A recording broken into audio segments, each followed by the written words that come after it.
jemaah sungguh yang sama-sama mengharap keridhaan Allah Subhanahu wa taala.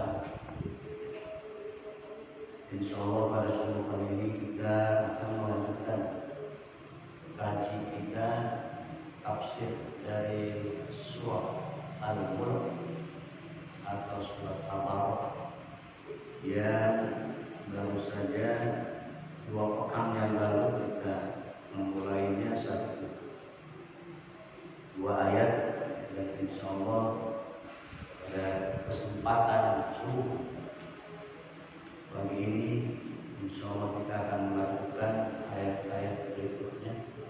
Sebelum melanjutkan ke ayat-ayat berikutnya, sedikit saya akan mengulang agar tidak kehilangan referensi. Mudah-mudahan Allah Subhanahu wa taala memberikan kemudahan bagi kita untuk bisa memahami firman-firman Allah, ayat-ayat Allah ini. Mudah-mudahan jangan sampai kita menjadi golongan orang yang kelima. Kun aliman au muta'alliman au mustami'an au muhibban wala takun khamisan wa tuhlaq. Jadilah kamu orang alim. Apa tugas orang alim? Ya, wajib dia mengajarkan, menyampaikan ilmunya. Tidak jadi orang alim, jadilah muta'allim. Muta'allim orang yang belajar. Biasanya kalau orang yang belajar itu membawa alat, menggunakan alat seperti anak-anak kita di sekolah. Mereka belajar membawa pulpen, pensil, penggaris, alat-alat perlengkapan untuk mencatat ilmu, yaitu namanya muta'alliman. Muta'alliman atau muta'alliman atau mustami'an. Jadi alim juga belajar tadi, tidak jadilah golongan yang ketiga, menjadi pendengar yang baik. Mustami'an, jadilah pendengar yang baik. Masih selamat tuh, seperti ini ya.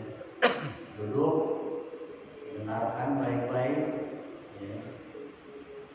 Wala au muhibban, yang keempat, jadilah pencinta ilmu.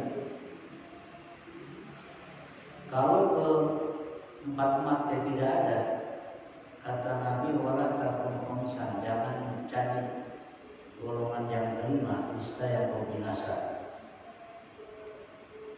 Menyampaikan ilmu enggak, belajar tidak mau, menjadi pendengar yang baik juga, menjadi pencinta ilmu. Seperti apa pencinta ilmu? Pencinta ilmu dia tidak benci sama orang yang belajar, senang dengan ilmu, tapi ada sesuatu yang dia tidak bisa untuk meraih ketiganya itu. Disebabkan apa misalnya? Mungkin kalau bicara kesibukan, semua orang sibuk. Nah, pasti dalam sepekan itu ada minimalnya untuk menyisihkan waktu, menambah, mencari pengetahuan, mencari ilmu, khususnya ilmu agama, yang tidak bisa orang yang salabin aja mau selamat di akhirat masuk surga tanpa ilmu. Al ilmu qabla amal, ilmu itu disiapkan sebelum amal. Boleh juga berbarengan. Jangan ada orang ditanya kenapa nggak sholat, saya belum tahu caranya, belum tahu buat misalnya. Ini sesuatu yang salah, sebab dalam Islam walaupun dia belum bisa melakukan sesuatu, kalau itu sudah tahu bahwa itu adalah satu kewajiban yang harus dikerjakan, tidak boleh ditinggalkan, maka kata Nabi harus dilakukan dan sambil belajar. Ada seorang yang tidak bisa sholat, lalu disaksikan oleh Nabi SAW, rupanya sholatnya lembut, cepat benar sholatnya. Kata Nabi, coba diulang lagi, sama dengan yang tadi. Kata Nabi, bacaan apa? Nggak baca apa-apa. Kok nggak baca apa-apa? Kan ada yang harus dibaca. Nggak bisa saya, nggak bisa. Coba baca, Subhanallah, Alhamdulillah, Allahu Akbar. Ya bisa kalau itu sih. Subhanallah, Alhamdulillah, Allahu Akbar. Nah itu aja dulu. Jangan sampai meninggalkan sholat karena belum hafal Al-Fatihah, apalagi surat-surat yang lain. Udah itu aja dulu. Begitu takbir, Allahu Akbar, Subhanallah, Alhamdulillah, Allahu Akbar, Allahu Akbar. Ruku itu belum baca. Sami Allahu liman hamidah, belum bisa bacanya. Nah, tapi jangan berhenti di sini.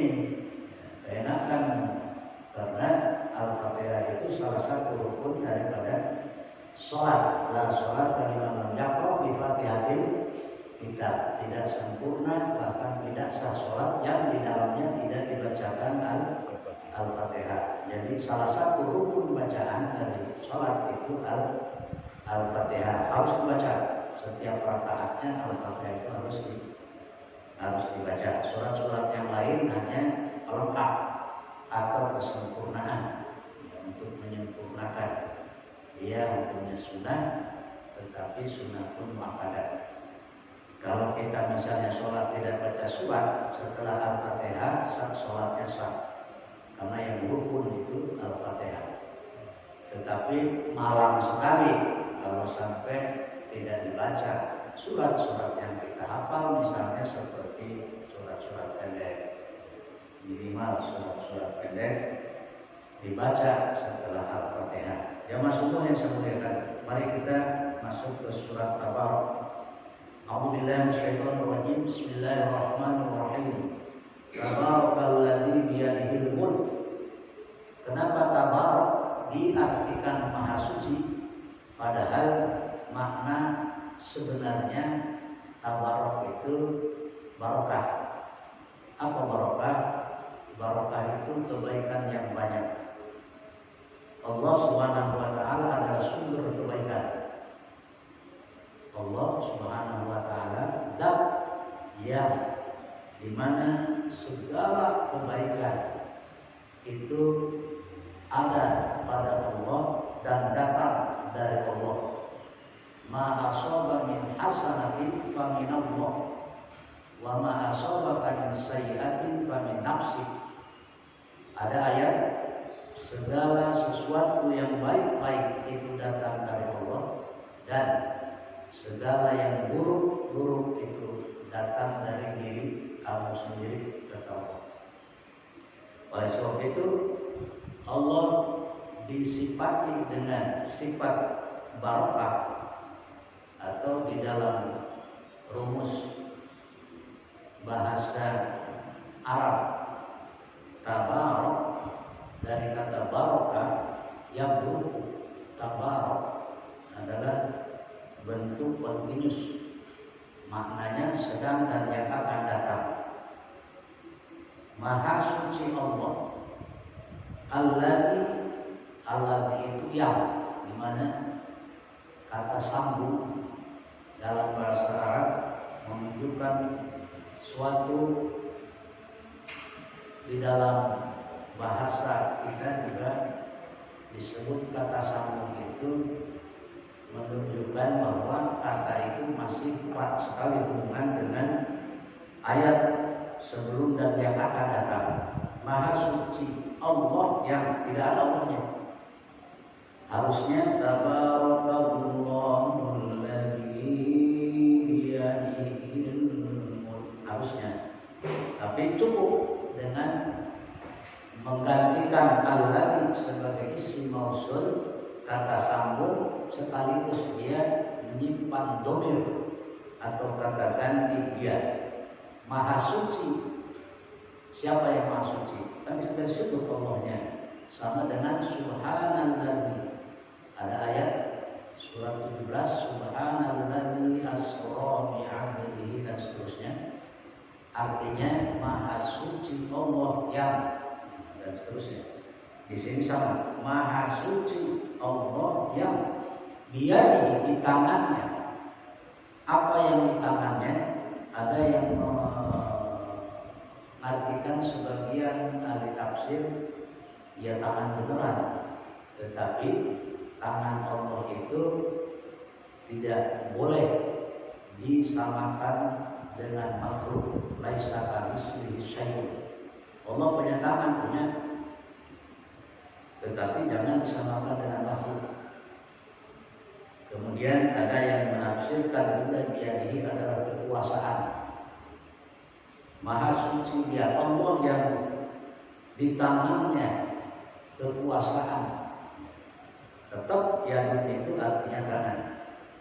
Al-mulk kekuasaan, kerajaan. Pak ada dua. Misalnya dalam surat Al-Fatihah itu Malik Yaumiddin itu boleh dibaca dua model. Malik Yaumiddin dibedakan, tapi tulisan yang tertera dalam Al-Quran panjang. Malik Yaumiddin boleh dibaca pendek, boleh dibaca panjang. Tapi kalau Malikin Nas tidak boleh dibaca panjang, harus dibaca pendek. Malikin Nas tidak boleh, Malikin salah. Tapi kalau Al-Fatihah boleh buat model, dua cara, dan keduanya benar. Jangan nanti kita sholat di belakang imam yang misalnya membaca Ar-Rahmanir Rahim Maliki Yaumiddin, Ar-Rahmanir Rahim Maliki Yaumiddin. Wah, salah ini. Oh, mana dari panjangin ini? Saya mau keluar aja. Munfarid, memisahkan diri, jangan. Nah ini kalau tidak punya ilmu bisa menyalahkan. Tapi kalau dengan ilmu maka kita punya wawasan sehingga tidak mudah menyalahkan orang lain. Kalau perlu bertanya, tanyakan kenapa begitu. Memang ada dalil, memang ada perintah, memang ada alasan. Nah harusnya seperti itu. Kan di masyarakat kadang-kadang bisa menyalahkan orang, mau benerin nggak bisa. Harusnya menyalahkan tapi ada alasan dia, sehingga bisa dijadikan satu diskusi. Kembali, Maha Suci Allah yang di tangannya segala kekuasaan, bahwa dan dia Allah itu ala kulli, atas segala sesuatu, qadirun syai'in, ala kulli syai'in, atas segala sesuatu, qadir maha kuasa. Sifat mubalaghah harus diartikan demikian, maha semua Allah yang dengan sifat-sifatnya yang sempurna itu, yang kita kenal dengan Asmaul Husna, nama-nama yang maha indah, itu harus disisipkan kalimat maha. Allahu Akbar, Allah maha besar. Ar-Rahmanir Rahim, yang maha pengasih, maha penyayang. Harus sifat Allah sekaligus asma, nama-nama yang indah. Kita lanjut. Alladzi khalaqal mauta, dia Allah yang telah menciptakan mati. Mati itu diciptakan. Jadi mati itu makhluk. Kehidupan juga diciptakan. Alladzi khalaqal mauta wal hayata. Sebelum ada, tidak ada. Dalam bahasa Al-Quran itu disebut mati. Disebut mati. Ketiadaan itu disebut mati. Nah, yang dimaksud kematian di dalam Islam adalah perpindahan hidup. Mati bukan akhir segalanya. Dia babak baru, pindah ke alam lain, namanya alam kubur atau alam barzah. Jangan dikira nanti selesai perkara, selesai urusan.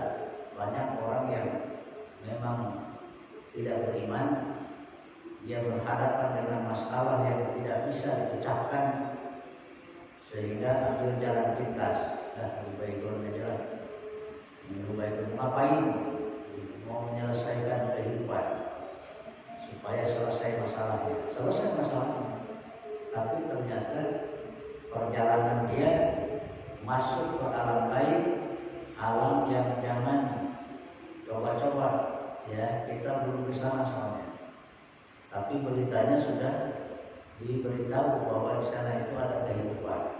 Cuma dua saja. Ada orang yang bahagia, ada orang yang sengsara. Ada orang yang beruntung, ada orang yang celaka. Dan itu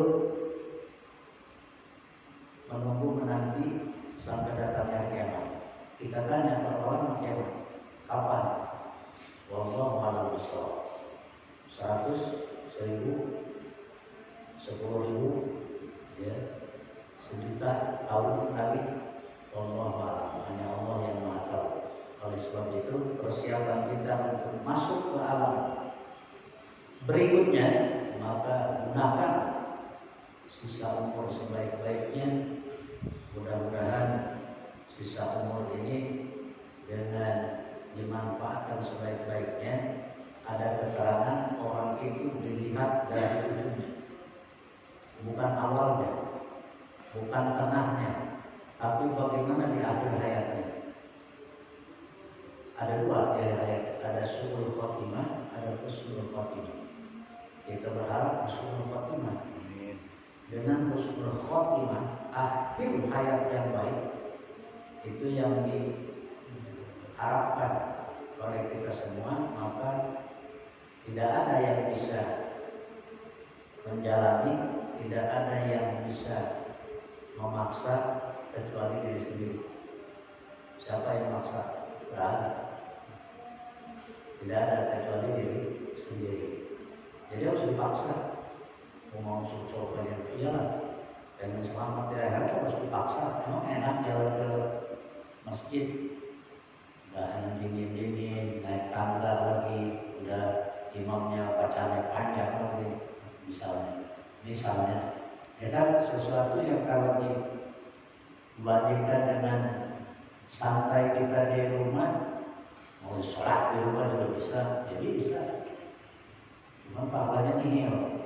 Nah, supaya pahalanya berlipat ganda, langkahnya setiap langkah dicatat oleh malaikat, diperintahkan oleh Allah. Catat dia, satu langkahnya itu hapus kesalahan dan 1 derajat. 1 langkah memperoleh 2 keuntungan. Langkah ke masjid 1, dihapus satu dosa dan diangkat 1 derajat. Itu 1 langkah. Ya, yang paling jauh paling balik. Paling yang paling jauh saya. Cuma pakai roda. Itu enggak, kalau pakai roda enggak. Pakai motor, pakai mobil misalnya. Enggak, langkahnya cuma dari depan, turun dari mobil ya. Langkahnya di sini dikit. Tapi kalau yang jauh, subhanallah. Saya akan cerita sedikit saja. Sulaiman itu kalau di sini kira-kira di Pulau Gadung tinggalnya, cukup jauh. Selama 10 tahun tidak pernah ketinggalan takbiratul ihram bersama imam selama 10 tahun. Pada suatu hari Rasulullah melihat nggak ada dari subuh tadi, zuhur nggak ada, asar nggak ada juga, maghrib nggak ada, isya nggak ada. Wah, pasti ada apa-apa itu. Coba, siapa yang tahu rumah Sulaiman? Ada yang ngacung, saya Rasulullah, tapi jauh. Mana tuh baru? Sudah habis sholat subuh kita rame-rame pulang ke sana. Kita tengok, khawatir ada sesuatu, takut sakit atau apa. Nggak, biasanya selama 10 tahun nggak pernah absen dan tidak pernah ketinggalan takbiratul ihram bersama imam. Akhirnya dengan singkat cerita Rasulullah dan para sahabat nengok Pak Suhaiban, ternyata begitu dekat, sudah dekat ke rumahnya, banyak orang berkerumun, banyak di rumahnya orang, ramai di rumahnya. Nah ini pasti ada sesuatu. Assalamualaikum, waalaikumsalam. Ada apa? Suhaiban baru saja meninggal. Terus Rasulullah bertanya kepada istrinya, coba saya mau bertanya, wahai istri Suhaiban, apa keluhan suamimu sebelum melepaskan rohnya atau nyawanya atau napas yang terakhir? Kata dia ada. Enggak ada. Coba pikir lagi, adakah dia semacam keluhan, apakah aduh, apakah apa gitu? Diam aja istrinya. Gak lama, ada ya Rasulullah, bahkan 3 kali. Kalau ingat saya, aduh umpama andai kata.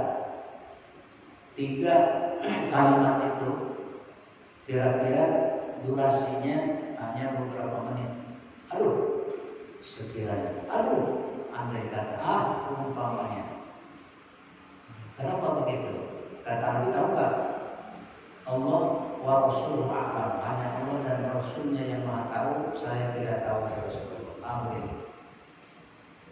Rasulullah menyatakan Allah menyimpan pahala selama 10 tahun dia sholat berjamaah dan tidak pernah ketinggalan takbiratul ihram bersama imam, disimpan dari perlihatkan. Yang diperlihatkan itu amalan yang menurut kita sepele sekali. Apa itu? Suhaiban, coba lihat, kamu itu pernah melakukan satu amal yang menurut anggapanmu itu amalan yang kecil. Coba lihat perasaan.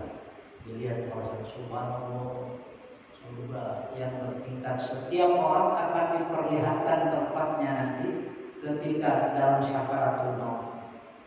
Apakah celaka atau bahagia akan diperlihatkan. Belum lagi nanti di alam barzakh akan diperlihatkan pulang ke tempat nanti. Kalau orang itu kafir, celaka, dia sudah memperoleh siksa kubur terus menerus sampai hari kiamat. Kemudian pagi dan petang diperlihatkan tempatnya yang membara neraka jahanam setiap pagi dan petang. Itu bagi orang-orang kafir. Bagi orang-orang mukmin, keberadaannya bagaikan di taman di antara taman-taman surga, dan pagi petang diperlihatkan tempatnya, rumahnya, fasilitasnya di surga. Alhamdulillah. Makanya bagi orang-orang mukmin, akhirat sesuatu yang sebenarnya tidak ditakuti.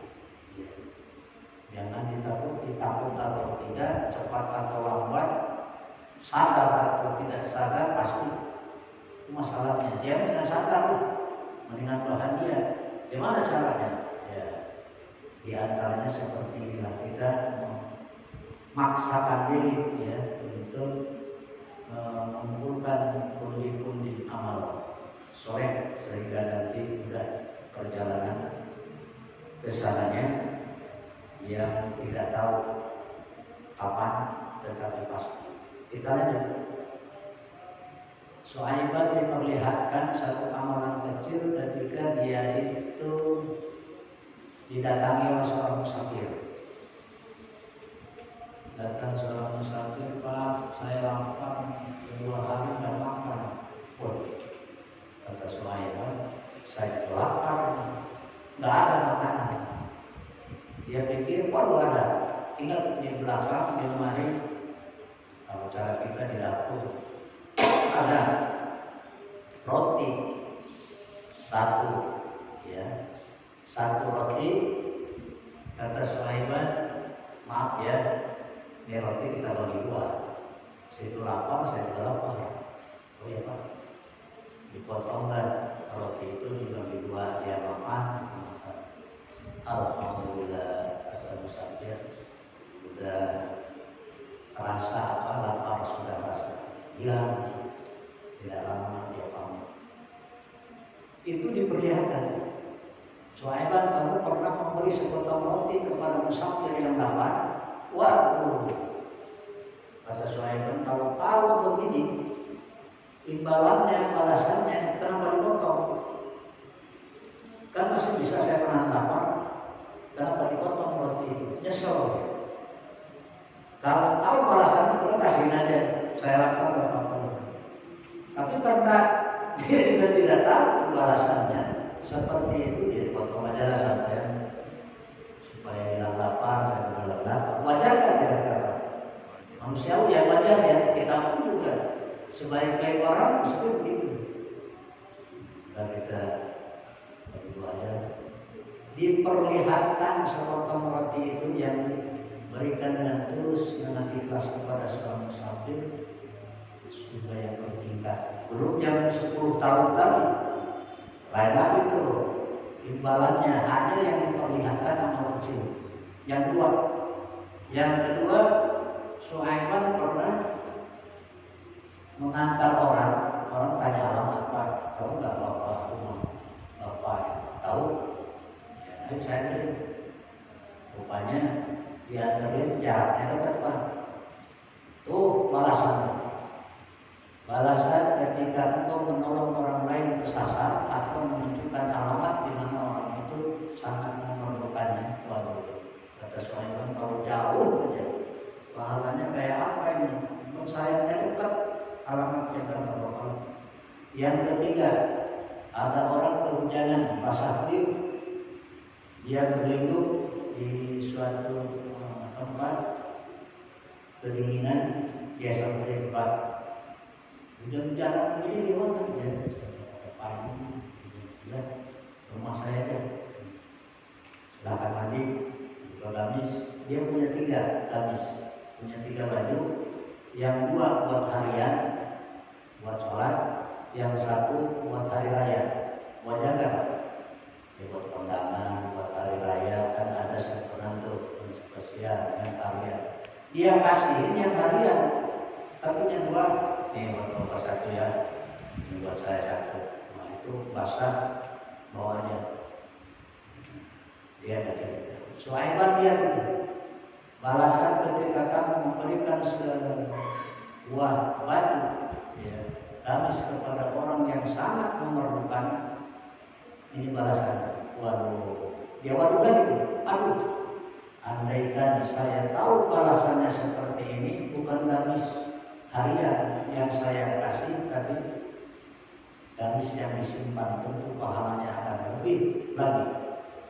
Jangan sekalian semua yang saya muliakan, ini nyata bahwa amalan kecil jangan dianggap kecil.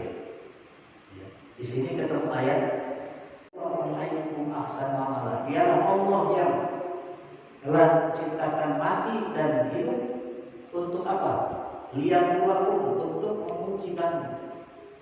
Ayyukum, siapa di antara kamu, kata Allah, ahsan amalan, yang paling baik amalnya, bukan yang paling banyak. Kenapa Allah tidak menyebutkan ayyukum aksaru amalan, tapi ayyukum ahsan amalan? Bukan siapa yang lebih banyak amalnya, tapi yang lebih baik amalnya. Sedikit tapi berkualitas. Itu maksudnya. Ada orang baca Quran nggak banyak, 5 ayat sehari, 5 ayat, tapi rutin. Jauh lebih dicintai Allah daripada orang begini. Ntar aja Ramadan, lo khatamin selesai kan. Datang Ramadan bener khatam, tapi setelah sebulan ke depannya nggak dibuka lagi. Itu tidak disukai Allah. Yang disukai Allah adalah suatu amalan kecil tapi dikerjakan secara kontinu. Ahabul amal illallah adwamuha wa in qalla. Amalan yang disukai Allah adalah amalan yang sedikit tapi berkualitas, dikerjakan secara kontinu, secara istiqomah. Wa huwal azizul ghafur, dan dia Allah itu al-aziz, maha perkasa, al-ghafur, maha pengampun. Kita tambah ayat berikutnya, alladzi khalaqas samawati tibaqa. Dialah Allah yang telah menciptakan 7 langit berlapis-lapis. Benar tak berlapis-lapis? Kalau tidak dijelaskan oleh tafsir, maka memahami secara terjemah misalnya, kita tidak mempertimbangkan para pendapat mufasir, tentu akan dangkal pemahaman kita. Ya udah 7 lapis selesailah. Hari ini saja belum ada yang bisa menjajaki langit dunia, langit yang dekat dunia. 7 bukan bilangan angka, bukan di bawah 6 atau di bawah 8, di atas 6. 7 adalah bilangan tak terhingga. Kalau banyak orang Arab dulu itu 7. Sehingga Allah Subhanahu wa ta'ala sering menggunakan kalimat 7, 17, 70, 700. Lo perhatikan. Nah, Rasulullah juga demikian, banyak hadis-hadis yang menggunakan 7, 17, ya. Salat sehari semalam 17 rakaat. Ada lagi 27, ada peristiwa apa. Kemudian ada angka 7, itu bukan angka mutlak, tapi angka tak terhingga. Langit Allah menyebutnya sab'a samawati tibaqa 7 langit. Rupanya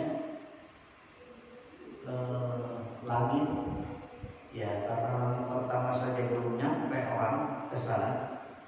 Maka fi khalqir rahmani min tafawut.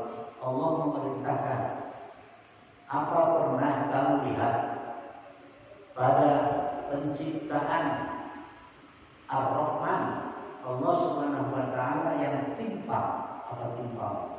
Tidak serasi. Ada enggak? Nah, kemudian Barjil basar, coba diulang. Penglihatanmu, teliti, perhatikan. Emang ada langit yang retak? Ada langit yang bocor? Ada yang rusak? Barjil basar, hal tara min futur? Apakah ada kerusakan, ketidakserasian? Mungkin kita jarang berpikir, walaupun pernah, padahal berpikir tentang ciptaan Allah langit dan bumi ini. Pada suatu subuh Nabi kesiangan,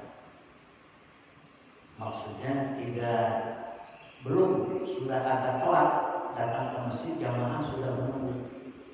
Kemudian ada salah seorang jamaah yang menjemput. Assalamualaikum, waalaikumsalam, ya Rasulullah, jamaah sudah menunggu.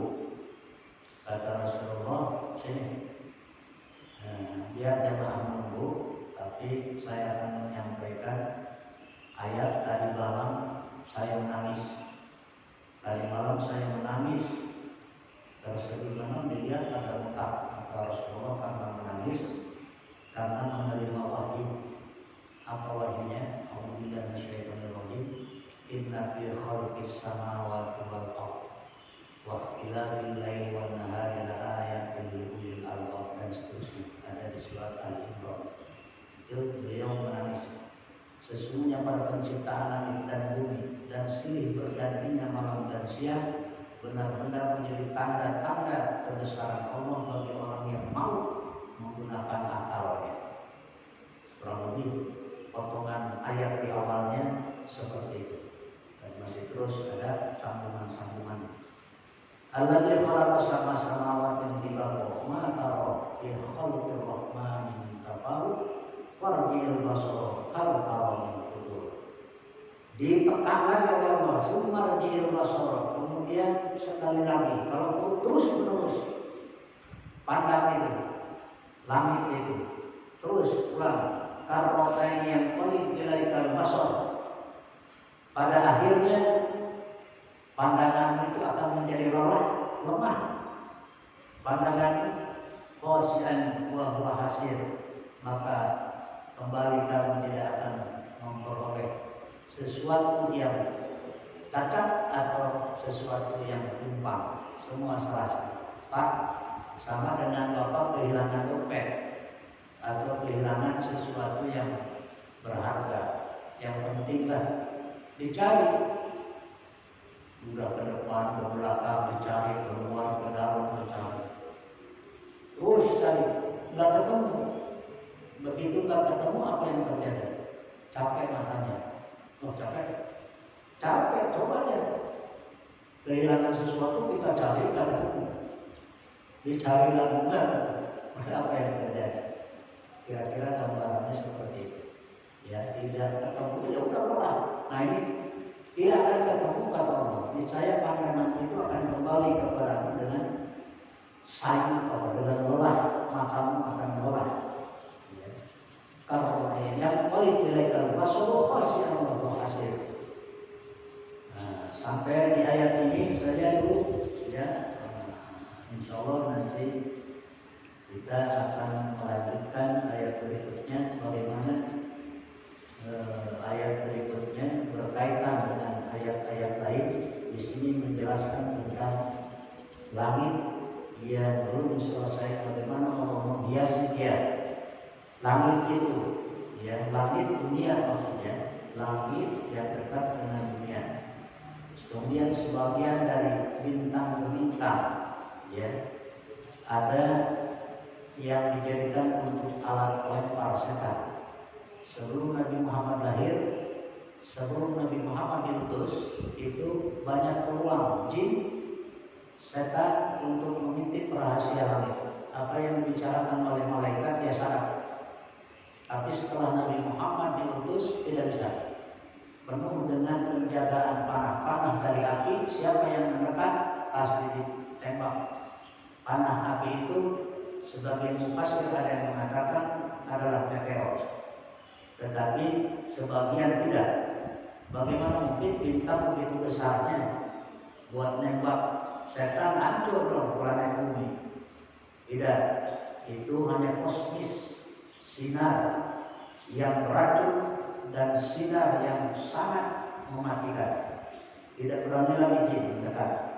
Setiap mendekat berusaha untuk dia tembak itu dengan sinar kosmis yang sekarang kita kenal dengan 7 planet. Sebenarnya dalam susunan tata surya matahari, ya, itu ternyata belum bisa dipatok. Yang paling tinggi jauh dulu katanya itu hanya Pluto. Ternyata beberapa ini sudah 10, bukan 7, sudah 10, sudah 3 lagi yang baru ditambah ditemukan oleh para antariksa. Ya, artinya ke depan nanti mungkin orang bisa menjajahinya. Hari ini baru sampai ke bulan, mungkin beberapa tahun ke depan sampai ke Mars dan lain sebagainya. Itu bisa jadi. Kenapa bisa jadi? Karena dalam surat Ar-Rahman Allah menawarkan, ya masyarul jinni wal insi in istata'tum an tanfudu min aqtaris samawat fanfudu la tanfudu illa bisultan. Wahai golongan jin dan manusia, silakan kamu menembus angkasa luar. Kamu tidak bisa menembus angkasa luar kecuali dengan sultan. Apa itu sultan? Para ulama sultan mengartikan dengan iptek, ilmu pengetahuan dan teknologi. Itu sultan. Iyalah bisa dengan Apollo, dengan apa lagi nanti alat-alat yang canggih bisa menembus luar angkasa sana. Yang masuk yang sampaikan ini saja dari kita. Baik, yang sudah akhir saya tutup dengan doa kafaratul majelis. Subhanallah.